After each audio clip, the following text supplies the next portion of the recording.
The day I discovered my husband's infidelity was the day my world shattered into a million pieces. It was an ordinary Thursday evening, or so I thought, until I found a receipt for two at a fancy downtown restaurant tucked in his jacket pocket, a place he'd never taken me. For 15 years, I married a man who stood by me through thick and thin. Our journey together wasn't challenging, but our love and respect seemed unshakable. In the early years, our relationship was like a fairy tale. We were deeply in love, dreaming of a future filled with laughter and children.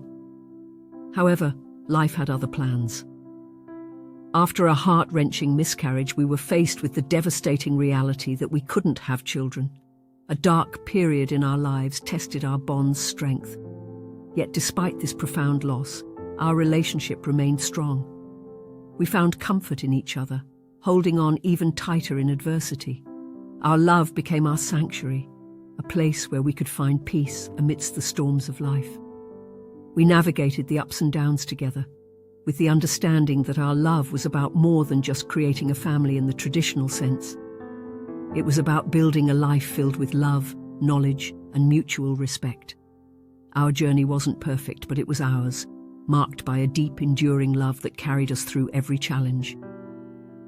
In the tapestry of our marriage, woven through 15 years of shared dreams and challenges, the threads began to fray in ways I couldn't have foreseen.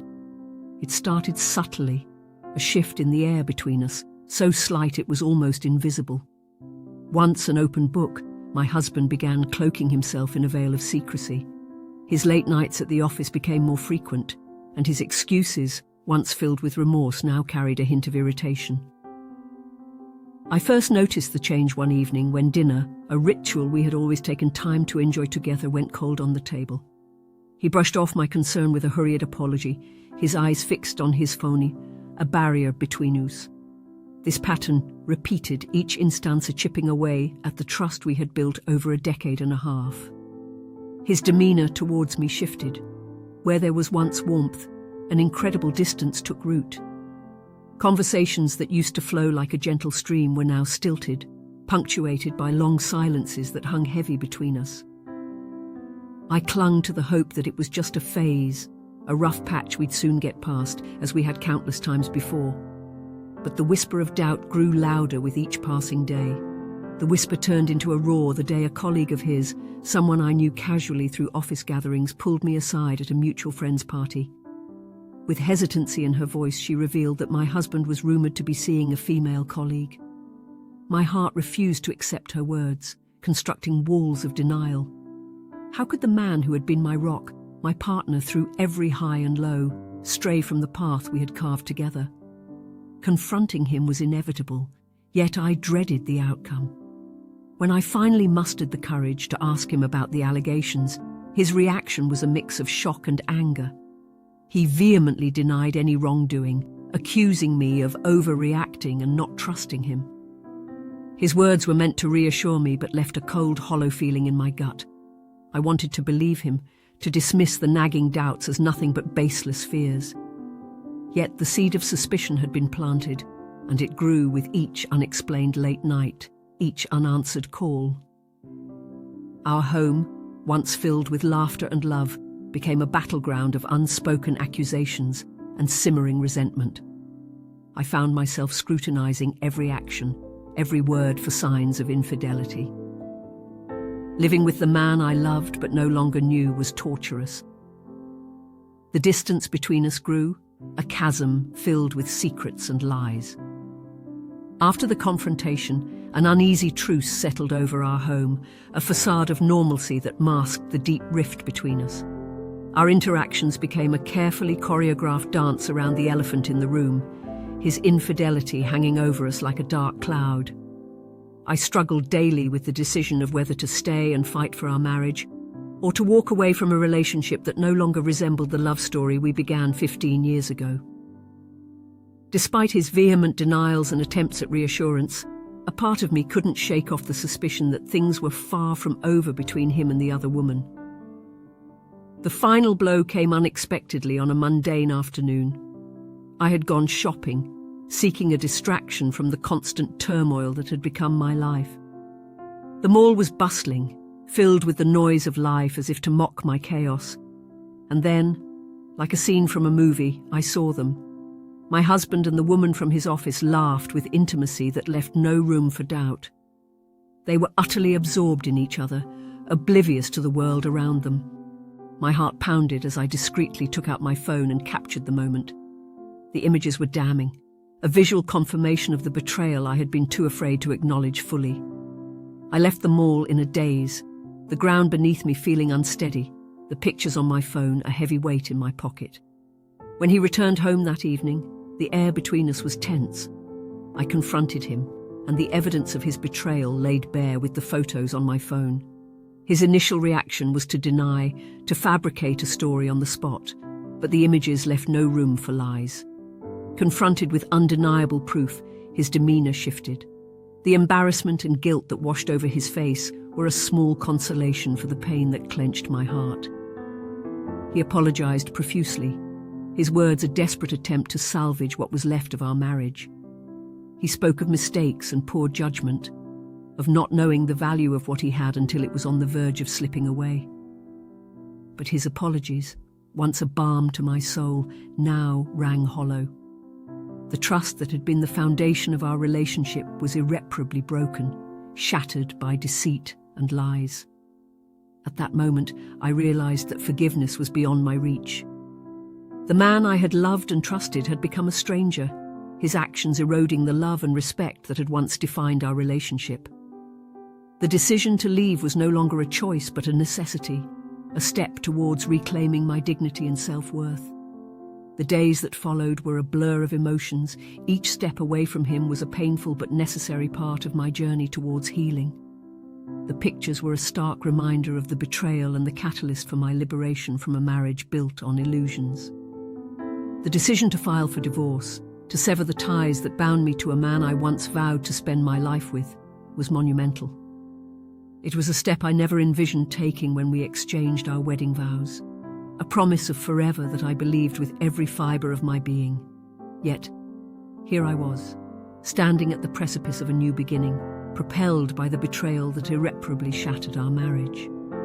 The advice to take this step came from a dear friend who stood by me through the storm. Her words were a guiding light in my darkest moments.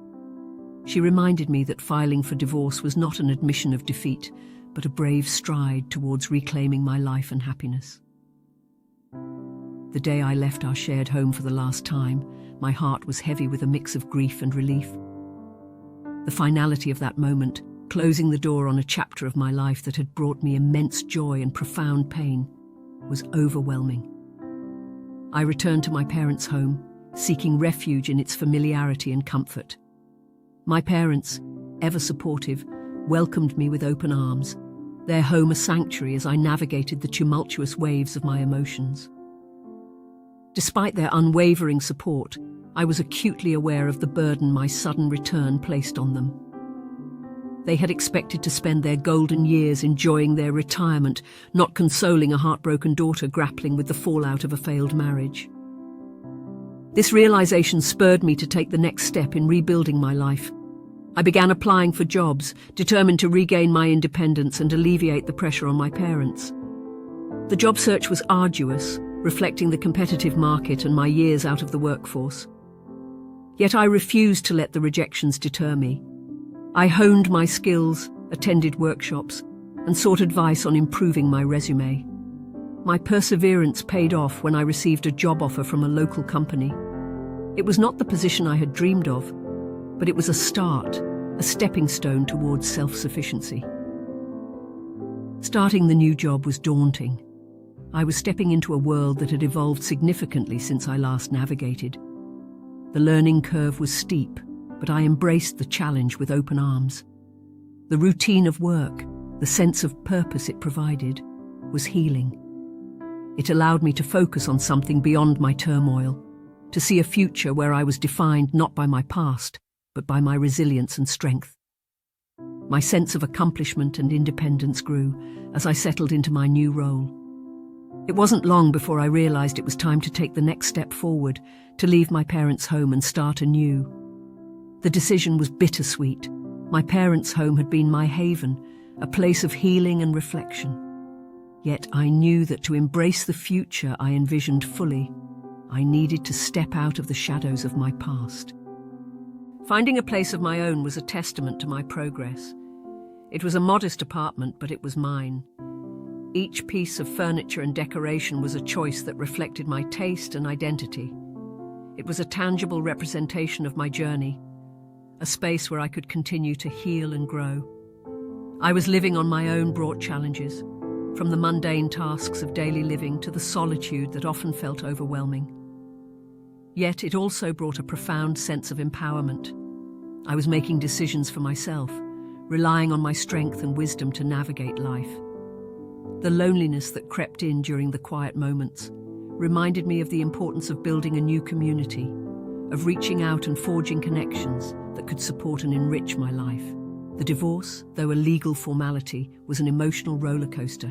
Each signature, each document was a step away from my old life and towards a future I was still learning to envision. The process was a reminder of the love that once was, of the dreams that had turned to dust.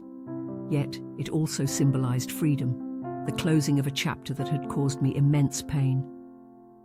The day the divorce was finalized, I felt a mix of emotions.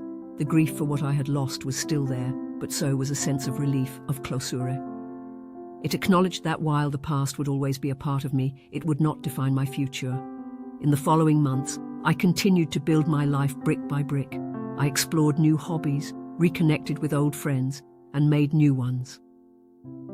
The pain of the betrayal and the divorce began to fade, replaced by a newfound confidence and a sense of peace. Looking back, I realized that the journey from the moment of betrayal to where I stand was not just about moving past a failed marriage. It was about rediscovering myself, about building a life that was authentically mine. It was a journey marked by pain, but also by growth, resilience, and the unwavering belief that after the